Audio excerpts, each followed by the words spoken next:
नगर में एक साहूकार रहता था। उसके घर में धन की कोई कमी नहीं थी, लेकिन उसकी कोई संतान नहीं थी। इस कारण वह बहुत दुखी था। पुत्र प्राप्ति के लिए वो हर सोमवार व्रत रखता और पूरी श्रद्धा के साथ शिव मंदिर जाकर भगवान शिव और माता पार्वती की पूजा करता था।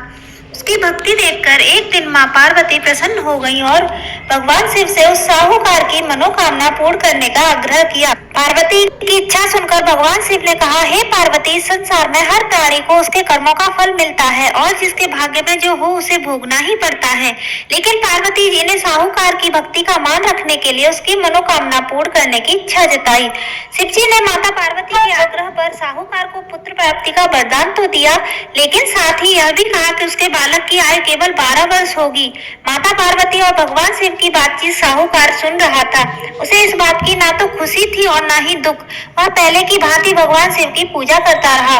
कुछ समय बाद साहूकार के घर एक पुत्र का जन्म हुआ। जब वो बालक 11 साल का हुआ तो साहूकार ने अपने पुत्र के मामा को बुलाकर उसे बहुत सारा धन दिया और कहा, तुम इस बालक को काशी विद्या प्राप्ति के लिए ले जाओ और मार्ग में यज्ञ कराते जाना। जहाँ भी यज्ञ कराओ वहाँ के मार्ग में ब्राह्मणों को भोजन और दक्षिणा देते हुए जाना। दोनों मामा भांजे इसी तरह से यज्ञ कराते हुए ब्राह्मणों को दान दक्षिणा देते हुए काशी की ओर चल पड़े। रात में एक नगर पड़ा जहाँ के राजा की कन्या का विवाह था, लेकिन जिस राजकुमार से उसका विवाह होने वाला था वह एक आंख से काना था।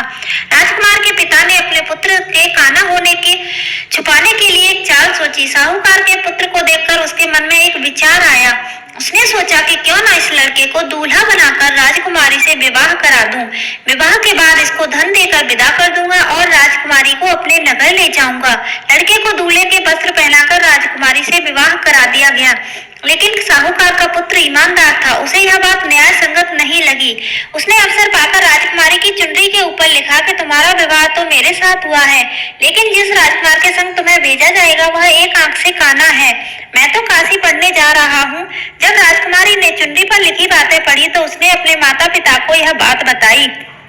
राजा ने अपनी पुत्री को विदा नहीं किया, जिससे बारात वापस लौट गई। दूसरी ओर साहूकार का लड़का अपने मामा के साथ काशी पहुंचा और वहां जाकर उन्होंने यज्ञ किया।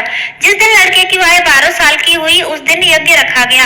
लड़के ने अपने मामा से कहा, मेरी तबीयत कुछ ठीक नहीं है। मामा ने कहा कि तुम अंदर जाकर सो जाओ। शिव जी के वरदान के अनुसार कुछ ही देर में उस बालक के प्राण निकल गए। मृत भांजे को देखकर उसके मामा ने बिलाप शुरू कर दिया। संयोगवश उसी समय शिवजी और माता पार्वती उधर से जा रहे थे। पार्वती जी ने भगवान से कहा, स्वामी, मुझे इसके रोने का स्वर सहन नहीं हो रहा। आप इस व्यक्ति के कष्ट अवश्य दूर करें। जब शिवजी मृत बालक के समीप गए तो वे बोले, यह उसी साहूकार का पुत्र है जिसे मैंने 12 वर्ष की उम्र का वरदान दिया था। अब उसकी आयु पूरी हो चुकी है। लेकिन मातृभाव से विभोर माता पार्वती ने कहा, हे महादेव, आप इस बालक को और आयु देने की कृपा करें, अन्यथा इसके वियोग में इसके माता पिता भी तड़प तड़प कर मर जाएंगे। माता पार्वती के आग्रह पर भगवान शिव ने उस लड़के को जीवित होने का वरदान दिया। शिव जी की कृपा से वह लड़का जीवित हो गया। शिक्षा समाप्त करके लड़का मामा के साथ अपने नगर की ओर चल पड़ा। दोनों चलते हुए उसी नगर में पहुंचे जहां उसका विवाह हुआ था। उस नगर में भी उन्होंने यज्ञ का आयोजन किया। उस लड़के के ससुर ने उसे पहचान लिया और महल में ले जाकर उसकी खातिरदारी की और अपनी पुत्री को विदा किया। उधर साहूकार और उसकी पत्नी भूखे प्यासे रहकर बेटे की प्रतीक्षा कर रहे थे।